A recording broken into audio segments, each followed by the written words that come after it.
Compare favorably. Coach Rose was talking about it the other day in terms of the kind of load that Megan Hodge carried her freshman season.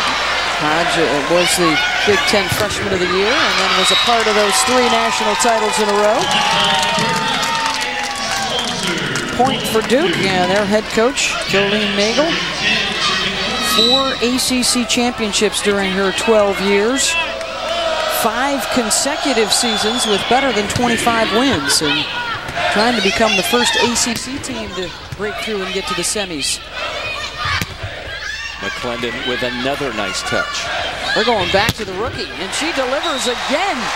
She is huge tonight. Yesterday, we saw in last night's match, she actually had to come out a little. She was struggling a bit in the first set against Oklahoma, but she gets the touch, starts the play, and then finishes it. Very nicely done by McClendon.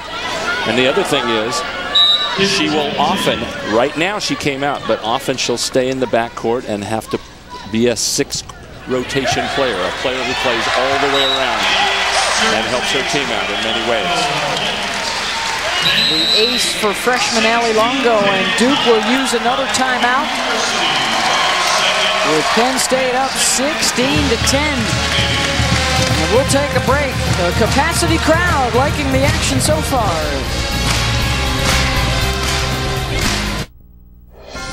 The NCAA Women's Volleyball Regional Finals is presented by Enterprise Rent-A-Car. We'll pick you up.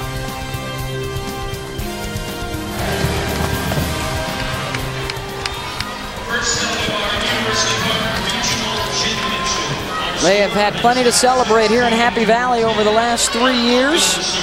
The 3 national championships, 3 Big Ten titles. They've won 8 in a row. And won't that be something over the next few years? Of course, Nebraska going to be joining the league next season. Pass shanked into the crowd. Point Blue Devils. That's only Duke's 5th kill this set. They've got to get that offense. There was a misconnection even on that last play, but Duke runs offensive patterns that can stress left side blockers, and they haven't been able to do it so far. Fatima Balza gets the kill. Well, isn't that always the challenge card for a team that is really well balanced, but may not necessarily have that one go-to superstar hitter, as is the case really for this Duke team? Exactly. Different players for them have taken turns filling that role, but none so far tonight. Sliding behind Robertson. That's going to come back over. McCurdy makes the play defensively. Gray going to set it out to Robertson. Good get by McCurdy. Busy already defensively. Wilson sets Blair Brown for the kill.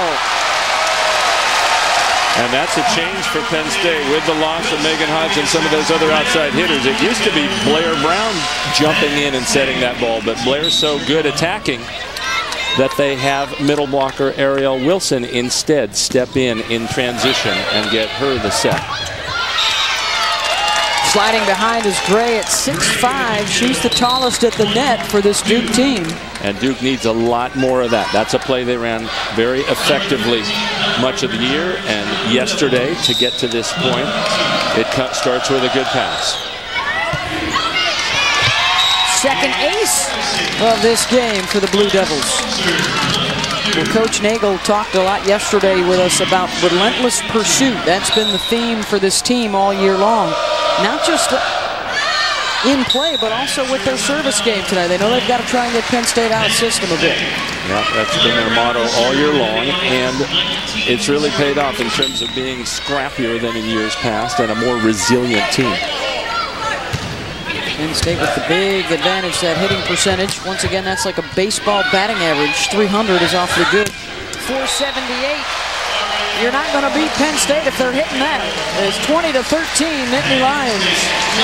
It's Carpenter to Wilson, and Carpenter is not really a setter, hasn't played a lot of that in her career, and so that's an easier set for her to get Wilson the ball. They try to run that a lot.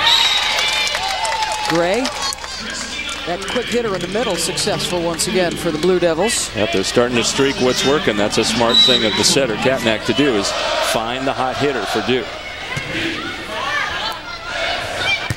Wilson sliding behind. Block was up.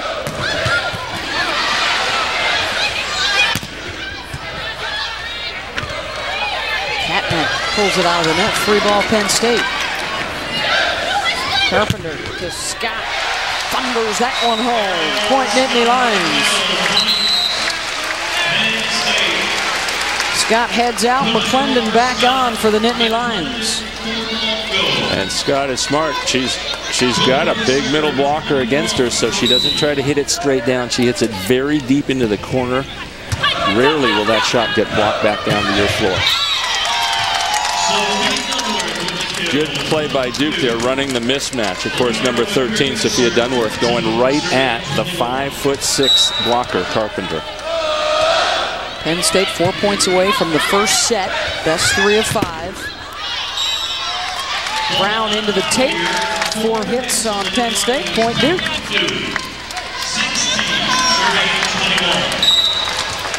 The first time in history that this Duke team has been seeded. They are the 12th seed in the tournament. Trying to continue a postseason of upsets as the top 3 seeds have all been eliminated. Stanford falling to USC earlier this afternoon in Dayton. Dunworth gets the point. But you see her running well into the middle of the court to attack that ball. If I were her, I would stay out closer to the referee, closer to the far sideline, where she can go more specifically at the small blocker, Carpenter. McClendon. Nat looking for Burling, a long way for her to run. Net violation on Duke, point Penn State. That's the first time, though, they've been able to dig up McClendon.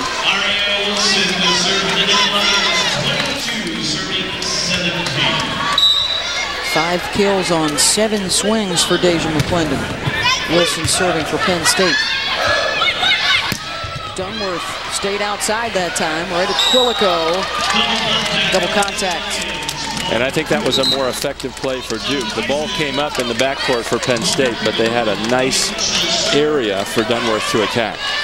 Here's the Big Ten Coach of the Year in his 32nd season at Penn State. Best winning percentage in NCAA history. Trying to become the first coach to win 5 national titles. And a 4th in a row. McClendon stays red hot. McClendon mixing up where she goes. You watch her run into the court there, and she hits in the seam between the 2 blockers. That's a tough play to stop when blockers are expecting her to run to their sideline. That ended a 5-1 run for Duke. And now back outside to Blair Brown. Cuts it cross court. And the senior picks up another kill. Set point, Nittany Lions.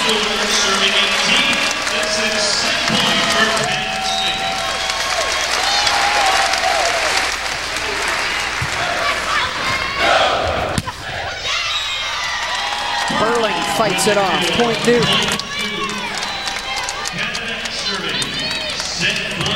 Number 2 for the Nittany Lions.